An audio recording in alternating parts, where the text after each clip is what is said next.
নলবাৰীত কণমানি ছাত্ৰীক যৌন আতিশয্যা নলবাৰী নিষ্পক্ষ অঞ্চলত সংঘটিত হৈছে সভ্য সমাজক লজ্জানত কৰা এক ঘটনা এগৰাকী কণমানি ছাত্ৰীক ৰাহুল দত্ত নামৰ এগৰাকী লোকে যৌন আতিশয্যা চলোৱাৰ কথা ৰাষ্ট্ৰ হৈ পৰাৰ লগে লগে ব্যাপক প্ৰতিক্ৰিয়াৰ সৃষ্টি হৈছে বৃহত্তৰ অঞ্চলটোত নিষ্পক্ষ অঞ্চলৰ ৰাহুল দত্ত নামৰ 58 বছৰীয়া লোকজনে কালি বিয়লিৰ ভাগত এই যৌন আতিশয্যা চলোৱাৰ ঘটনাটো সংঘটিত কৰাৰ অভিযোগ উঠিছে ইংলেণ্ড ৱাটাৰ বিভাগৰ চতুৰ্থ শ্ৰেণীৰ কৰ্মচাৰী ৰাহুল দত্তই একেটা অঞ্চলৰে পৰিয়ালটোৰ গৃহলৈ গৈ এনে নিকৃষ্ট ঘটনা সংঘটিত কৰাৰ অভিযোগ উঠাৰ পিছতে অভিযুক্ত লোকজনে পলায়ন কৰিছে ষষ্ঠ শ্ৰেণীত অধ্যয়নৰত কণমানি ছাত্ৰীগৰাকীক ৰাহুল দত্তই এনে নিৰ্লজ্জ কাণ্ড সংঘটিত কৰাৰ সময়ত ছাত্ৰীগৰাকীৰ মাতৃয়ে কাম কৰি আছিল গৃহৰ পিছফালে কোনো নথকাৰ সুযোগ লৈ ৰাহুল দত্তই এনে নিৰ্লজ্জ ঘটনা সংঘটিত কৰাৰ কথা দেখা পাইছিল আক্ৰান্ত ছাত্ৰীগৰাকীৰ ভনীয়েকে লগে লগে আক্ৰান্ত ছাত্ৰীগৰাকীৰ ভগ্নীগৰাকীয়ে মাতৃৰ সহিতে অন্যান্য সকলৰ আগত জনাই দিয়াৰ পিছতে ৰাইজৰ মাজত হাহাকাৰৰ সৃষ্টি হয় এই কথা ৰাষ্ট্ৰ হৈ পৰাত গলাৰুখত পৰাৰ ফলত ৰাহুল দত্তই পলায়ন কৰা বুলি স্থানীয় লোকসকলে মত ব্যক্ত কৰে ব্যৱস্থা ল'ব এনেকুৱা এটা ব্যৱস্থা লওক ভৱিষ্যতে যাতে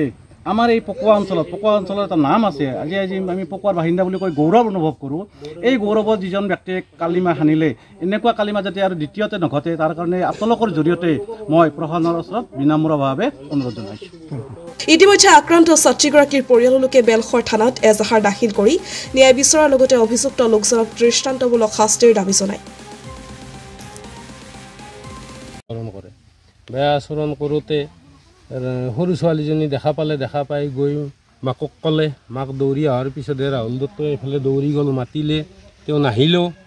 আৰু তেওঁ মানে বেয়া ইংগিত কিছুমান কৰিছিলে ডাঙৰ ছোৱালীজনীক ডাঙৰ ছোৱালীজনী মুখত কামুৰিছে চুমা খাইছে এইবিলাক তাৰমানে অসজ আচৰণ আৰু ৰাহুল দত্তই কৰিছে তাৰপিছত ৰাতি 9 মান বজাত আমাক ক'লে বোলে কি কৰোঁ তেতিয়া মই ক'লোঁ বোলে হেৰি আমি আমাৰ গাঁও প্ৰধানক লগত আলোচনা কৰোঁ কৰি কিনে থানাত আমি কেছ এটা দিয়েই ভাল আমি আৰ বেলেগ কি কৰিব পাৰিম তোৰ চাকৰিতো একো লাভ নাই তাৰপিছত ৰাতি আমি গ'লোঁ 11 মান বজাত থানালৈ গ'লোঁ থানাত যাই কেছ এটা ৰুজু কৰিলোঁ আৰু পুলিচে আমাক ক'লে যে আপোনালোকেও চাব ক'ৰবাত দেখিলে আমাক ক'ব থানাও চাই আছে এনেকৈ কৈছে কেছটো ৰেজিষ্টাৰ হৈছে এতিয়া আমাক ন্যায় লাগে